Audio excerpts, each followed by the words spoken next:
At Staples Business Advantage, our team of experts can help you find the breakroom products to satisfy everyone's preferences, while AI can suggest popular items, monitor stock levels, optimize pricing, and automate reordering. AI can do a lot of things. But I can never know the taste of a truly great cup of coffee. Sigh. But you also can't get hangry. This is true. Let Staples Business Advantage use today's latest innovations plus our team's experience to make stocking your team's breakroom easier for you. Sign up today and save 20%. Staples Business Advantage. Business is human.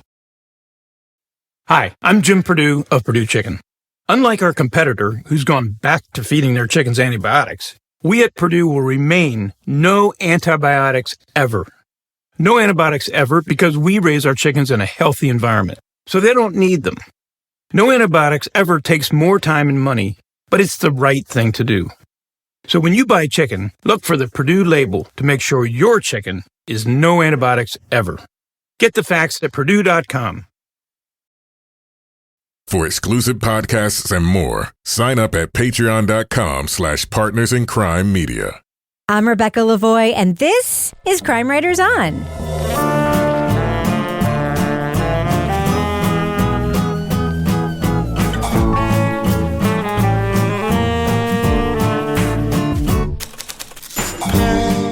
Crime Writers On is the original true crime review podcast that digs into true crime, pop culture, other podcasts.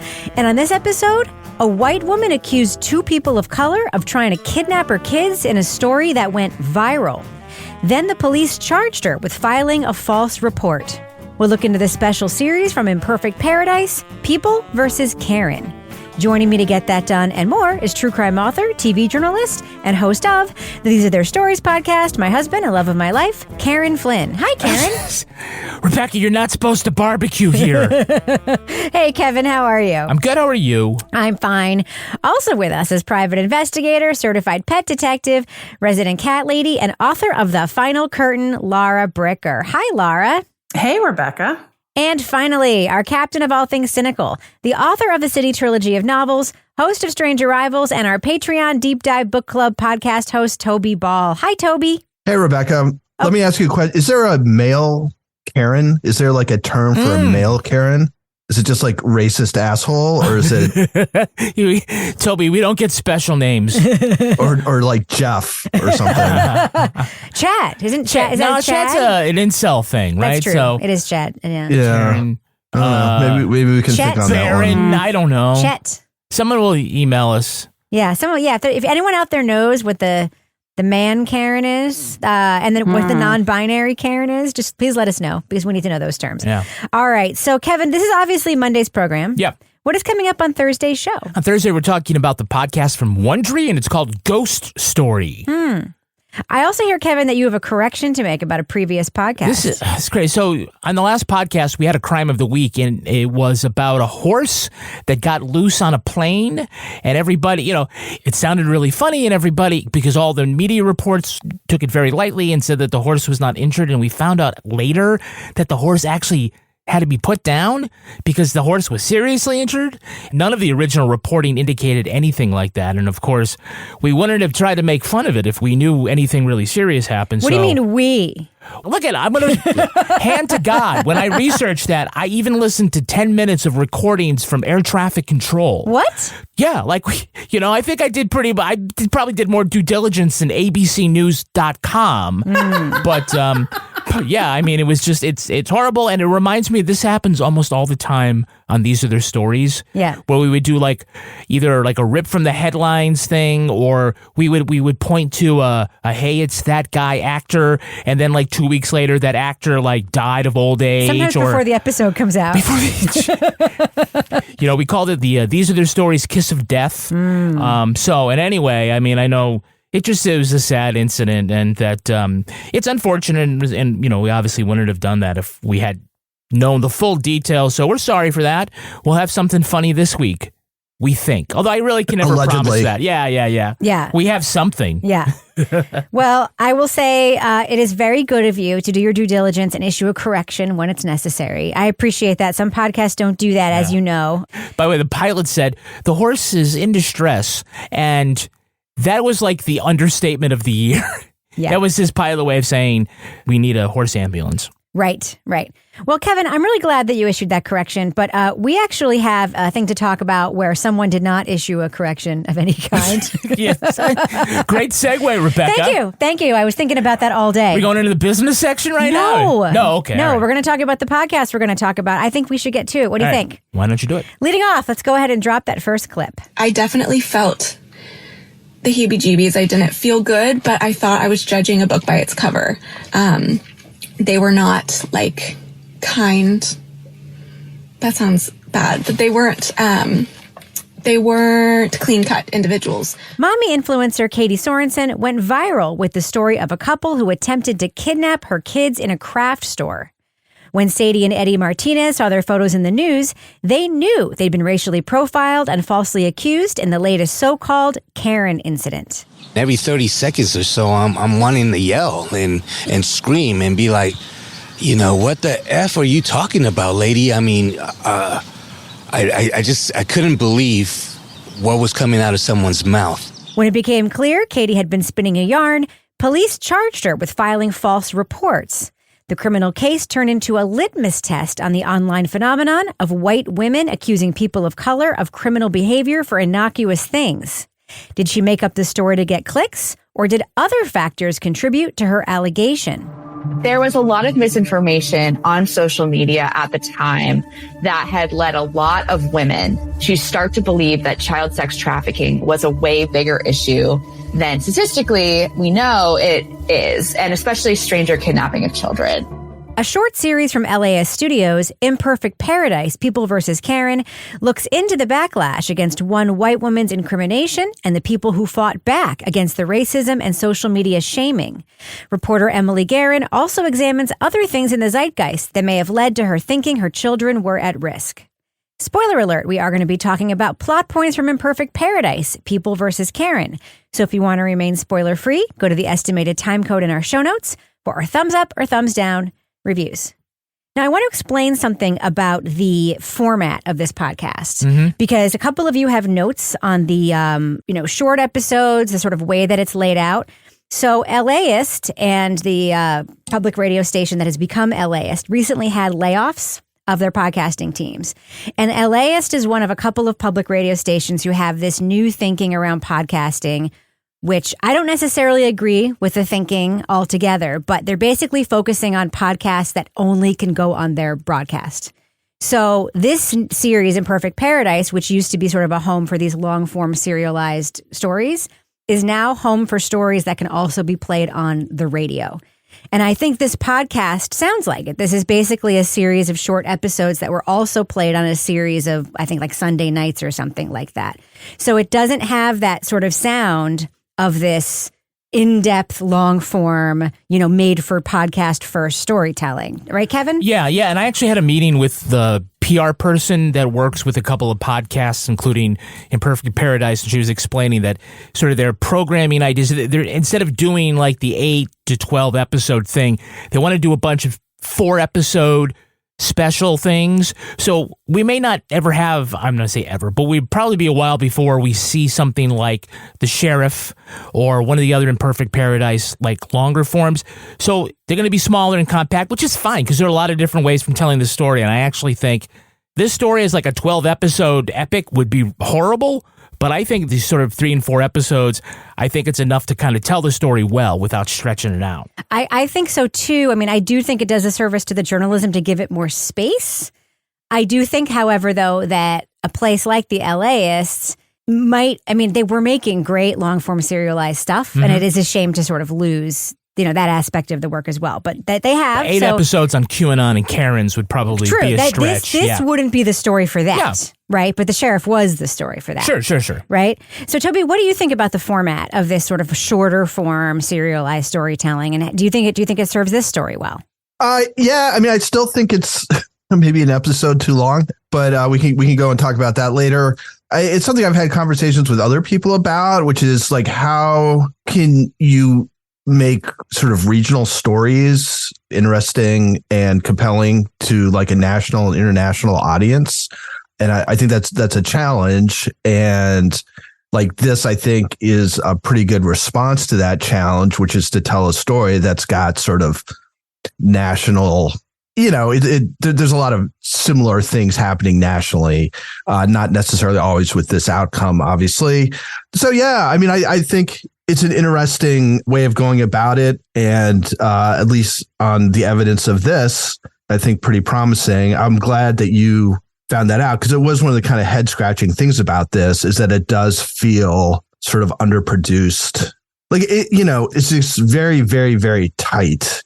And there's very little of sort of like the scene setting and things like that we kind of get used to when people have more time to kind of let the stuff flow. And in this, it's just like bang, bang, bang. Right. So anyway, I think it's promising. Well, one of the things that I'll say that I think about too is that when you're trying to strike that balance where you're only putting things in a podcast feed that you can also play on your local radio station, is that you also have to say things like explaining where and what Petaluma is, which your local audience actually knows, right? And then you also have to make choices like giving your podcast an interesting and provocative title, which is a very good choice. Like the People versus Karen is a very good title, but like a newsroom might not give a feature story that title necessarily, although I think that this newsroom probably would, because they're a really like forward-thinking newsroom. But there's a lot of challenging questions there. Like, how would a local audience feel about being told like where and what Petaluma is when they already know that? Like, that's something that I found myself thinking when I was listening to this. All right, so let's talk about setting. So Laura, we of course hear that this incident happened in a Michael's Crafts store, and that did not escape your notice. Why did that not escape your notice? Of course it took place in a Michael's Crafts store. That place is like any time of day, night, weekend, you go in Michael's Craft. Like, how many people here raise your hands? Oh my God, we need a thing for a school project. We got to go to Michael's Craft store. It is like the hangout for all overachieving parents around the world who need to go in and either get something for their kid to make something, or they're like, oh, I'm going to decorate my house and make it look like a gingerbread house. I'm just going to zip over to Michael's Craft store, which again seems very Karen-y to me. I'm going to go ahead and get some overpriced framing on my family photos. Yes, I know. I've done a few, and it takes forever when you want something framed there. But it's just like, I'm like, Michael's Crafts. I'm like, I'm so glad those frickin' days are over. I don't have to go there anymore. And I sometimes, like, I know in this podcast we're saying like Karens are the people that are, mostly white women making accusations or complaints about people of color. But I think of, like, I guess my going into this Karen thought was like people that are total pain in the asses. Like, I think of like the lattes and pilates crowd, like the people that like don't have. I want to speak to your manager people. Yes. Right. Yeah, exactly. So I think it just is like if you were like scene setting this, I think Michael's Crafts, if I was writing a script for this story, would be the ideal setting. It is perfect. It is perfect. Yes, it also, or Target. And I also think it's very interesting, like hearing especially what Sadie was shopping for. She's shopping for this thing that's like culturally important to her family, that they had to make this baby Jesus on Christmas. And we don't actually know what Katie was shopping for. I don't think we ever heard about whatever that was. But anyway, I do think it was an interesting scene setting moment also. The wee donkey. So one of the things that's interesting about this story, Toby, is that it's not about video that somebody else caught, right? Which is usually what these stories are about. It's somebody else usually taking a video of someone's bad behavior. Yeah, I'm not an expert on Karen videos, but the ones that flash by my Twitter feed tend to be like some bystander catching some lady losing her mind about something and just saying all kinds of ridiculous stuff and humiliating herself. And in this one, nobody's filming it as it's actually happening, except for the security cameras. But she then goes into her car either right then or later. Like a week later. It was a week later, Yeah. but you couldn't tell from the video whether it was right then or not. And then kind of tells the story. First, they had taken 2 steps forward towards the stroller, then 2 steps back, then 2 steps forward, then 2 steps back. It made no sense. It was obvious what they were doing. And that last time, he reaches for the stroller. And so it's like even sort of more of a self-own in some ways is, nobody was asking her to do this. There's no real reason to do this, but she just kind of went ahead and felt like she had to tell the world. Yeah, so that kind of struck me a little bit. Like, I don't know if that's something that happens a lot. It seems like sort of more of an Instagram thing, which I'm not on really. So I wouldn't have necessarily seen it. I'm curious what you think is up with that, Kevin, because she went to the police immediately right after, right? Mm-hmm.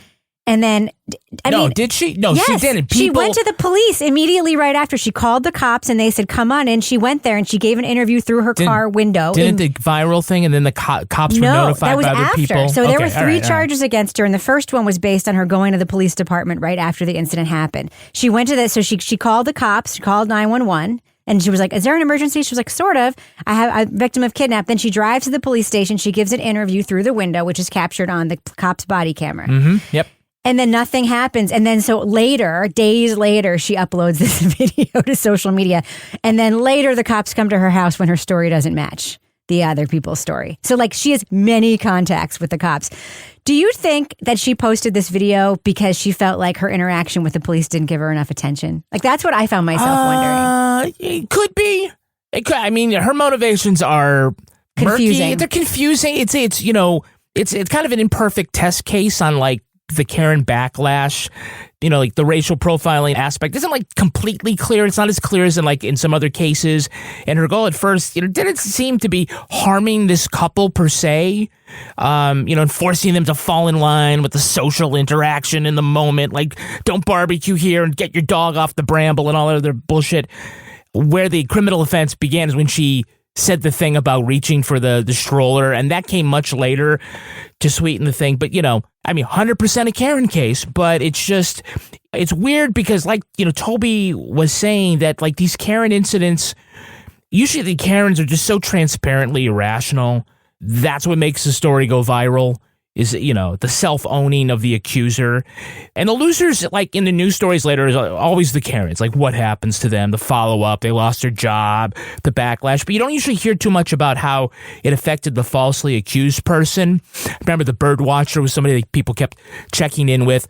So the idea here is like, let's look at it. Let's take both stories and follow them. And, really kind of try to explain this one situation here and what it says. And it's interesting because it also involves other aspects of things, such as the mommy influencer culture and the whole thing about QAnon and Save the Children and how that kind of is intertwined and maybe played some role in her motivations. So I would say, Laura, that if Katie is going to pick a couple to perhaps decide I want some attention today or whatever, for whatever reason it was that she decided to, call the cops, make a big deal out of something that probably didn't happen. She 100% picked the wrong couple to do this to. I mean, is that a fair thing to say? Oh, yeah, absolutely. Because I think a lot of times, you get a situation like this where you have a person of color being accused of something by a white woman. Or, and there's this sort of privileged dynamic at play. I think that there could be a tendency to back up and be like, oh, no. And in this case, these people are like, hell no, we're not going to do this. And I think, you get Sadie, who is basically like the community mother, the last type of person that would be kidnapping a child. This is like the mother we all know in our community, the mother who knows who all the kids are, of their friends, of their children, the mom that gets the phone call when somebody doesn't have a ride, the one who gets phone calls from other kids. It's like the community mom. And also somebody that has the strength and wherewithal and conviction to be like, yeah, no, we're not putting up with this. And I think that was a really interesting perspective here because we usually don't hear from the person on the other side in this way when we get one of these situations. And I think it really brought a whole different level of perspective to like, how does something like this affect somebody? And what happens when people finally say enough is enough to this type of behavior? I mean, it did strike me that Sadie is somebody with, she has some power in the community. Like she's an established member of the community. She and her husband have been there for a while. She was unafraid to speak up because of her, sort of roots in the community. Also, by the way, I will say this did speak to like one latent fear I have. Something that would never happen to me though, because I'm white, is like the thing where you show up someplace looking like shit.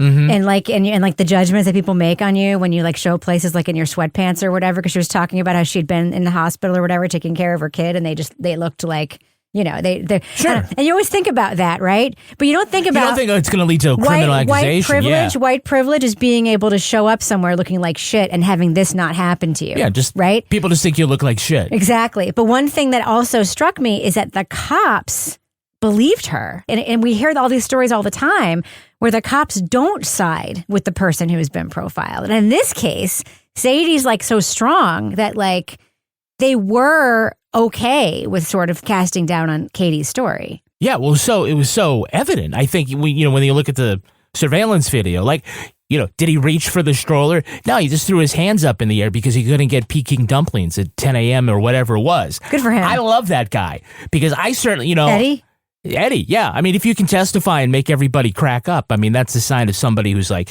you want him as a friend, you want him as a patron. And I'm saying, Eddie, join us on patreon.com/partners in crime media. Come on, Eddie. Eddie, this is what you're going to get, right? At the leading off level, you're going to get all sorts of exclusive podcasts, including the Crime Writers on After Show. This week, Laura Bricker is going to regale us with the story of her new appliances. And for some reason, she needs to install the appliances. This isn't about the appliances. This is about Laura's attempt to become a handy person. Yeah. No. With high voltage, though. Stop. Okay, so we're just going to leave it there. Obviously, she survived, but okay. Barely survived. It would make a really great Leave It to Bricker, but the next Leave It to Bricker, by Bricker Scalers, you're getting this level, you get exclusively Laura's podcast. And the new one is Laura's planning her Hallmark holiday romance movie, and she got support from all of Rebecca's friends and my friends about what the plot should be. And my son, who names the movie. And your daughter. So if you want, it's very, very funny. So that's what you got to listen to. Now, if you join us at the Let's Do What We Do level, you get the episodes of Crime Writers on early and ad-free. And if you are a deep diver, you can watch Toby pre-record. Is it pre-recording? Just recording. Recording. It's like and then before it comes out, you just record it. Toby recording his book club podcast. Toby had a bunch of Crime Writers on listeners join him to talk about a book that you all fucking hated. I loved it. Yeah, I feel kind of bad because I usually try and pick books that people will enjoy reading because that keeps them coming back. But yeah, it was called The Man Who Invented Motion Pictures. It wasn't super true crime. As a matter of fact, it was sort of this very detailed history of how, motion pictures, like being able to take motion pictures, was invented. But we had a really good conversation about it. It was I wasn't really sure, just because I guess they probably had instances where they've spoken in front of people or whatever. But man, it was just, they just jumped in and, if somebody had said, are these pros or not, you would have just said, yeah, they're pros. Yeah. So it was awesome. And I may actually do it next season as well. It went so well. That's great. You know the problem with the book, Toby? Marketing. Yes. They marketed it as a true crime book and you got sucked in. Yes. But I think if they'd marketed it as what it really was, they wouldn't have sold many books, I think. Okay. And his first book is awesome. Like, I feel bad because this guy's the author's name is Paul Fisher. His first book I loved. And then like the difference between the two is it was a little rough. Second book slump, man. It happens.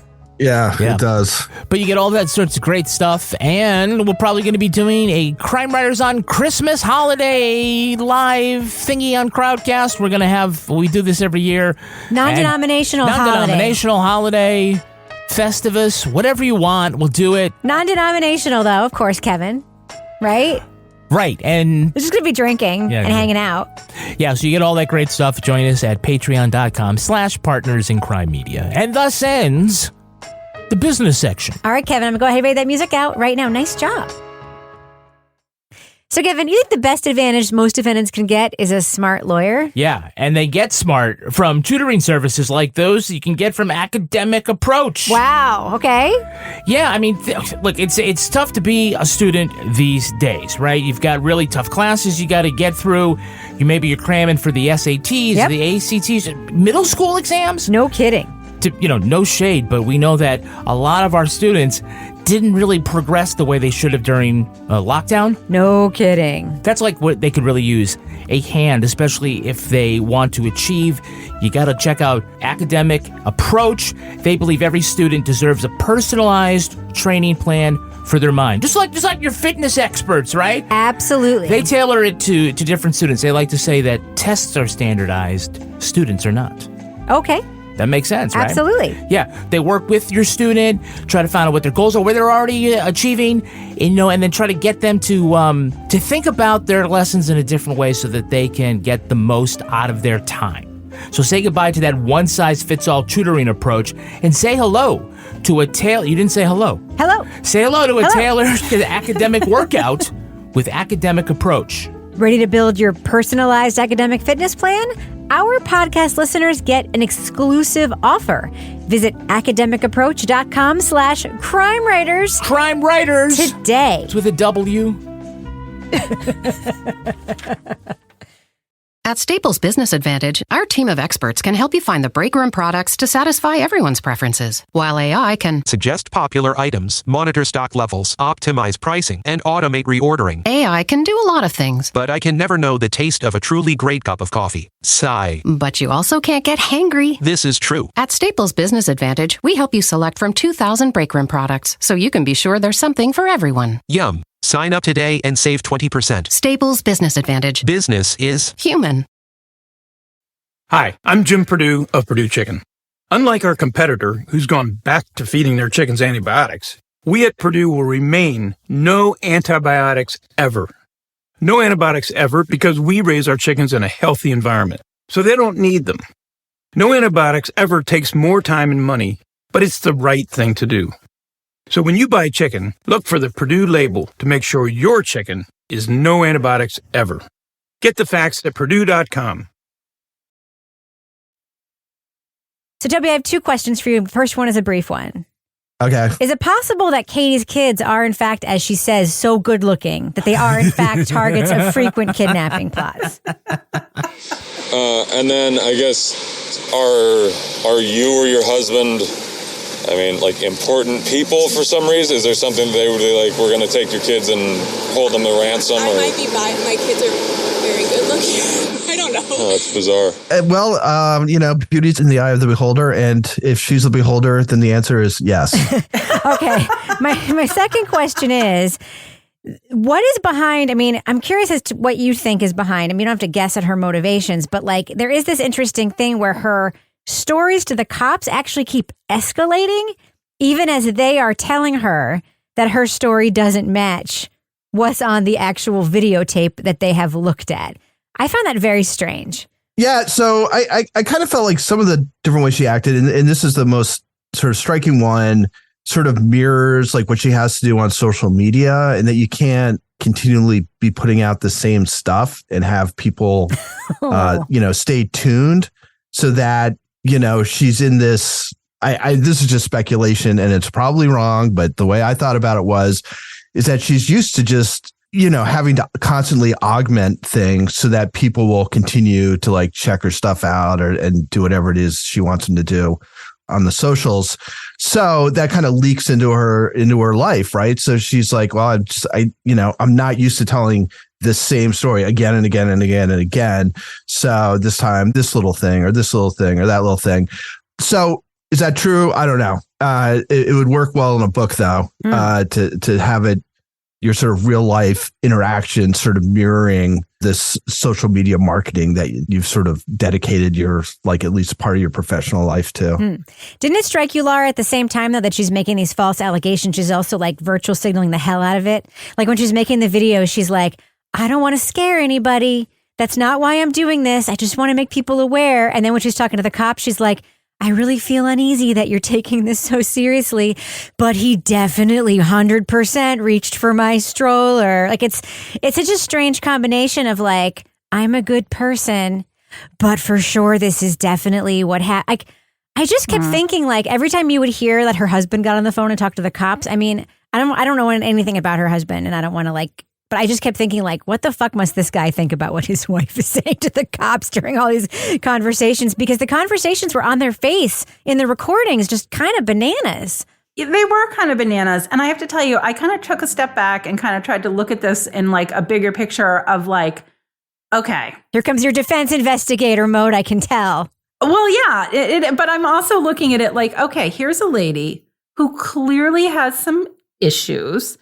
This is in the middle of the pandemic, and I'm not excusing what she's doing, but I'm thinking something isn't right here. Something isn't right with this lady's reaction. Something isn't right with what she thinks is happening that is not happening. Something is not right with the way that she's reporting this to the police, as you pointed out, Rebecca. And I'm thinking, I think she was just in a mental place that was not particularly healthy. Clearly, if she whipped herself up into this frenzy over something that was really nothing. But I'm also thinking, like, trying to think, okay, because I did feel badly for, like, I mean, and this is just me because I've been in that situation where I've been sitting with like defendants' families, and you're there because they're like the pariahs and it's their family member and her mother who's talking about using the father's life insurance to pay for the defense and everything.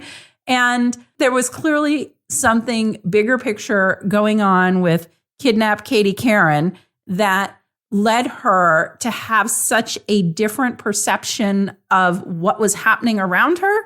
I'm going on a little like Toby down the rabbit hole thing here, but like, think about it. We were all on our social media all the time during the pandemic. She's reading all this other shit on social media at this time.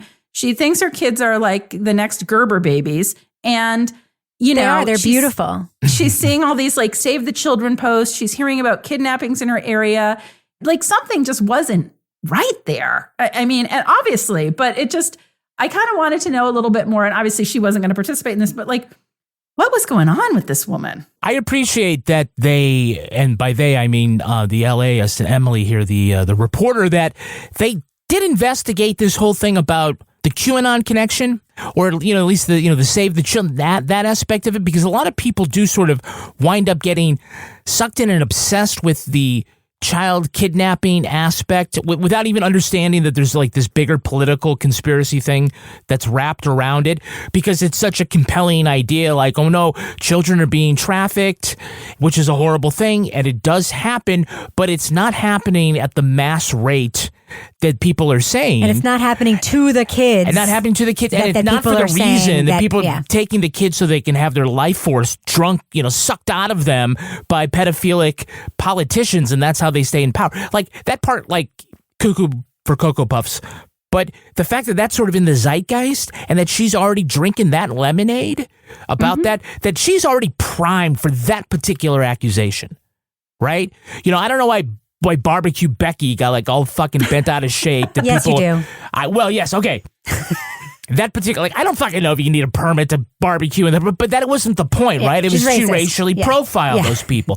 Now, I don't know if this were a white couple that went by them, whether she would accuse them or not. I can't say that, but I think she definitely would be thinking the same thing, that they're coming for my beautiful snowflake children here, because I think that she was already primed for that. And could there also be a racial aspect to that accusation? I guess you be the judge. I think there's absolutely is, because she used all this coded language. They weren't clean cut. They looked rough. And she was able to describe them to a T. And the first thing she said about him was he's wearing a Black Lives Matter shirt. Like, she was absolutely racially profiling them. 100% she would not have thought a, quote, clean-cut white couple was going for her kids. 100. She wouldn't have even been looking at them twice. Remember how Sadie said she doesn't see children because she has 4 children? Katie does not see white people. I guarantee it. I guarantee it. And I know I'm making a leap here, but I guarantee it. And the thing that also strikes me is that the podcast didn't explore this, and I think this is a flaw of it. They talked about how the prosecutor's case in court wasn't the racial profiling, but they based it on Katie's, MLM business and wanting to get a bigger audience and more clicks. Yeah, did it for the clicks. I don't know if it's the MLM business so much as the attention seeking of the audience growth, because Katie saw that her fucking video went viral. So of course there's like motivation there to like keep this narrative going. And there's also motivation there to not be humiliated. So when the cops come to her and say, hey, your video doesn't match, whatever, like it just doesn't match. Her instinct is not like all of ours would be to be like, fuck, let's unpublish that immediately. Let's go away for like a month with my husband on vacation and just like stop being online for a while and like really think about this. Her motivation is to double fucking down and be like, no, he actually reached for the stroller, a detail I didn't tell you before, something I forgot to tell you, which makes it even worse. Like, that's attention seeking shit, in my opinion. It's just like interesting, like, and I was having like a childhood flashback as we were discussing this, because when I was a kid, and this was attention seeking, not on my part, but it was on, a parent's part of mine, there was this thing going around that children were getting, kidnapped in airports and trafficked. Razor blades in the apples at Halloween. Like every time I flew, when I would go between my parents because I would go visit my father or whatever, I had to have like an escort because they were like, you're going to go in the bathroom and someone's going to stick a needle of your arm. And the next thing you know, you're going to be in South America. And like, that was the story at in that a bathtub with your organs and missing. Like, yeah, literally. And so for years I was like, oh my God, like who's going to, like, why would they kidnap me? Like, oh my God. Because you're very attractive. Yeah. Because you're a beautiful child. Yes. If you do say so myself. Oh, it is in the eye of the kidnapper. And notice your parents didn't say they were taking you to Iceland. They said they're taking you to South America. Notice that. That's what I'm saying. Exactly. It's always other. It's always brown people. It's like no, that's what I'm saying. Exactly. Yeah. So Toby, let's talk about a little bit about how the podcast is made, because there is a challenge here where a reporter is not allowed to take recording in the courtroom, and that's always a challenge, right? Because then there's nothing for us to hear. How do you think that worked out here? Because, do you think the scenes were done well? Do you think that we got enough information coming in and out of the courtroom? Yeah, I think so. I mean, she does some voice memos from the hallway. And at one point, I think the jurors walk past and she has to stop and she goes and hides somewhere. So I didn't even really notice it that much. It just kind of felt like as part of the whole podcast, which seemed a little undercooked compared to a lot of the stuff we hear. So like not having that audio, it just seemed like another thing that made it not quite as immersive or whatever as some of the other longer form stuff we listen to. What do you think, Kevin? Because that's a challenge, right? When you can't record the thing that you're actually reporting on. Yeah, but I think she did a good job of still providing the color. Now, like one way to go would be, let's have actors, or something like, do the transcript. I think that she made chicken salad out of chicken shit, as we like to say. No recording devices. My assumption is that that's the normal presumption of the courtroom unless the press make their case. So her running commentary on her phone, I thought was good enough. It was, it brought that kind of we're here kind of color to it. And it's funny because she just never shut off her phone. She's always saying, okay, here comes the jury. Click, I'm going in the building now. And that's why she stops recording. So I thought there was definitely enough of that, it kept it from being a long, drawn out 30 minutes of narration. It broke it up nicely for me. So we're on a 15-minute break from court right now. I'm just standing out in the hallway, and Katie has just been on the witness stand. Hold on one second. I have to stop talking when the jurors walk by.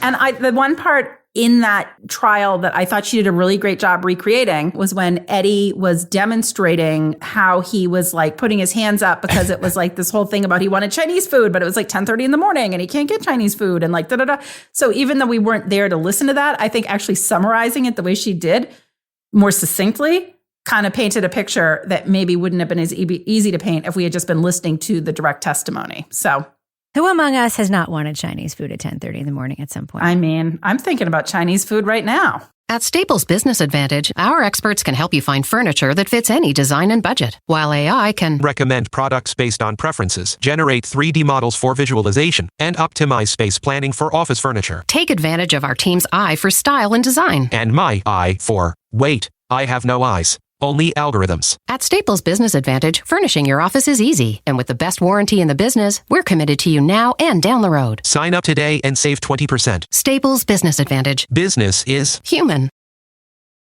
Hi, I'm Jim Purdue of Purdue Chicken. Unlike our competitor, who's gone back to feeding their chickens antibiotics, we at Purdue will remain no antibiotics ever. No antibiotics ever because we raise our chickens in a healthy environment, so they don't need them.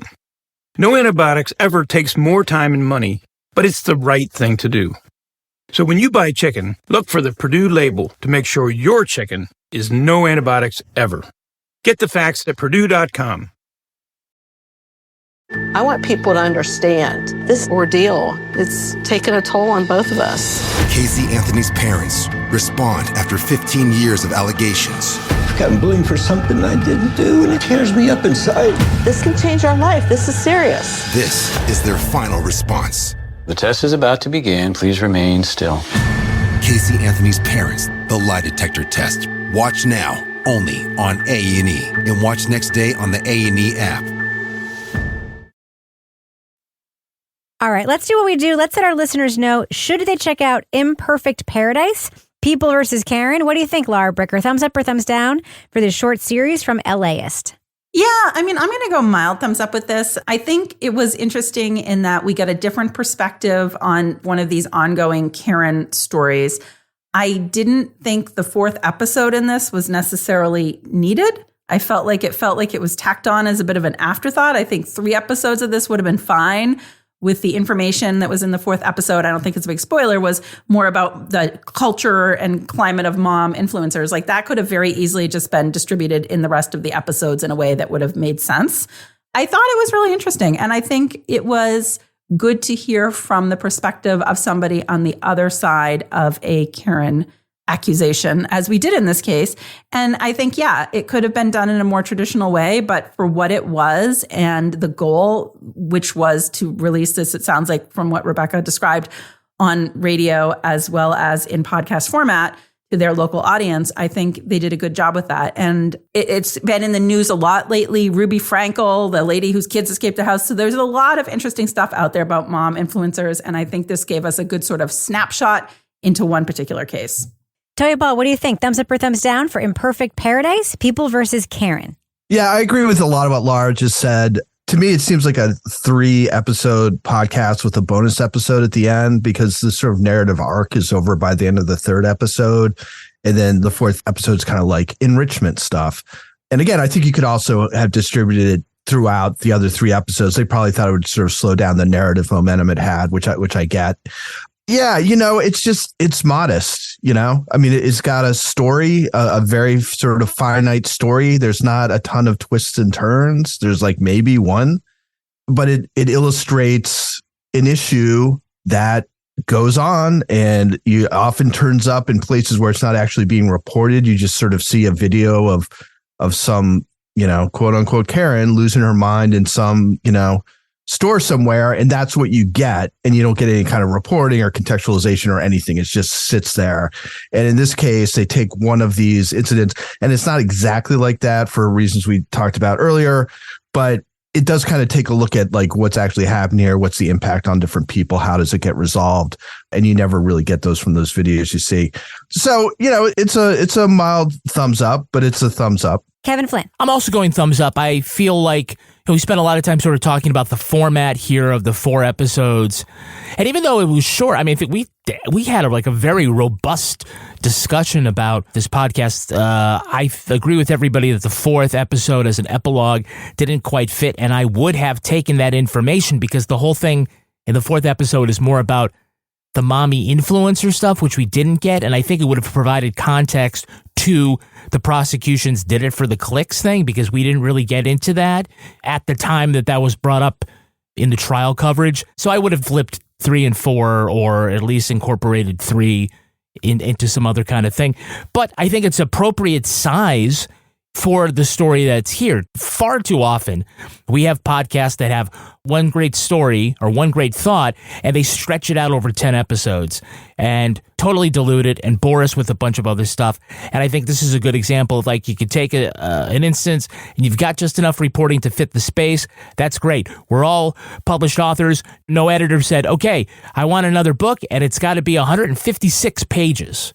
You write it till it's done, and then that's that. And I think that this is a way of sort of saying, okay, this is how much of a story we have. We're going to put it out like this. So I liked all of that. I thought that the others, sort of looks into other issues around this particular case, not just the racial components, which have been very well documented, that sometimes there are other things in addition to that you don't think about. And also the impact on all the players around. I thought that was great. So maybe my review here is longer than the actual podcast, but I liked it. Thumbs up for me.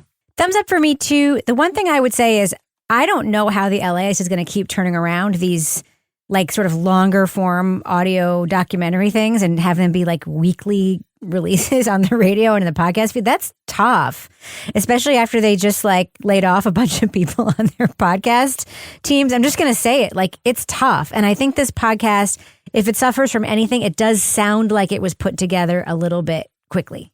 That's how it sounds to me. And that's not a knock, because it sounds good. It's not bad in any way, But if you're going to put out things that you want a lot of people to hear, and I do think a lot of people should hear reporting like this, it should sound like a little bit more produced. That's like sort of my one knock on this, is it could have gone a little deeper.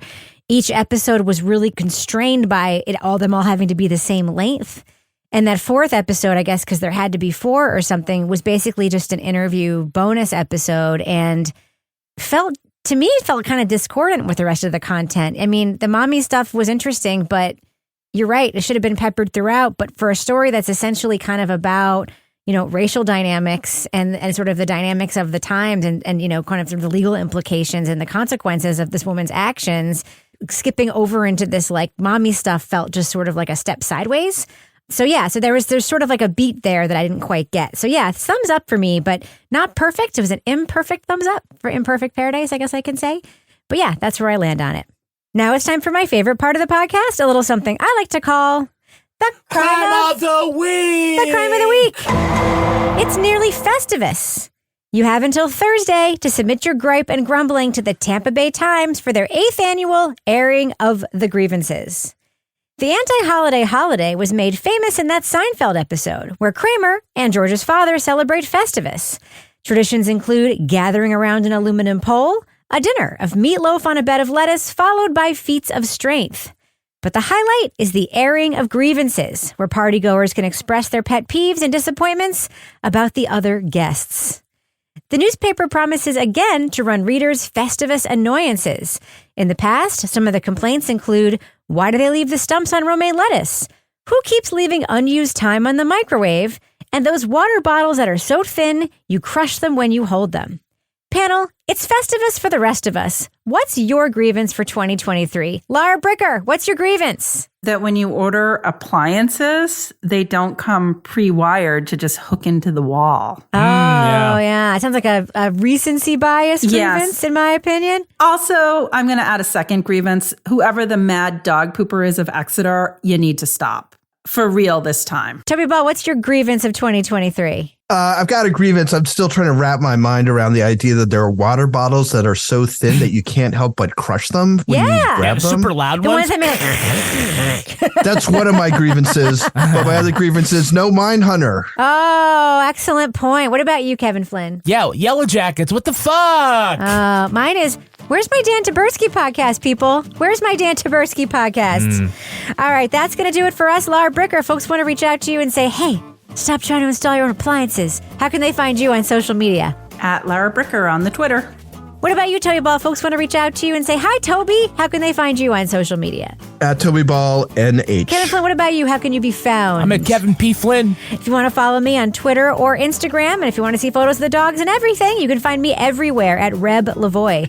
Follow the show everywhere, including YouTube, everywhere else at Crime Writers On. And please, I very much encourage you to join our incredible community in our official Crime Writers On Facebook discussion group. Everyone there is rad, including all of the new people. You're all super rad. Just go to regular Facebook page, hit join the group. There's a pinned post at the top. We make it super easy. Get episodes early and ad-free at patreon.com/partners in crime media. You'll also get all the other stuff we make back there. Our theme song was composed and performed by Ty Gibbons. Our line editor is the wonderful Livy Burdett. The executive producer of this program is Kevin P. Flynn. This show was recorded in the Treehouse Yoga Studio above the Mockingbird Cafe in Bay St. Louis, Mississippi studio, otherwise known as Studio C, the closet in our New Hampshire basement where Kevin also throws his hands in the air when he can't get Peking dumplings at 10 in the morning. Just want some crab rangoon, God damn it! On behalf of all the crime writers, thanks so much for listening. We will catch you later.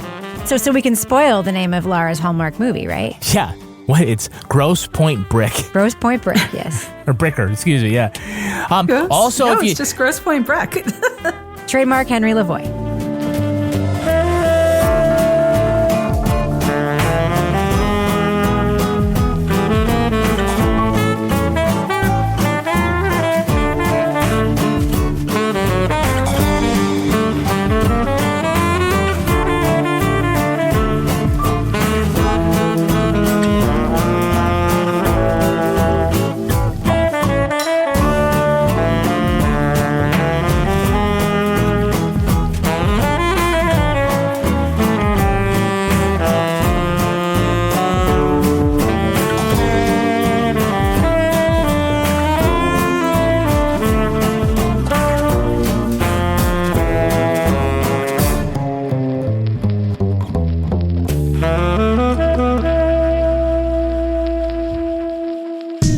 Business in Crime Media.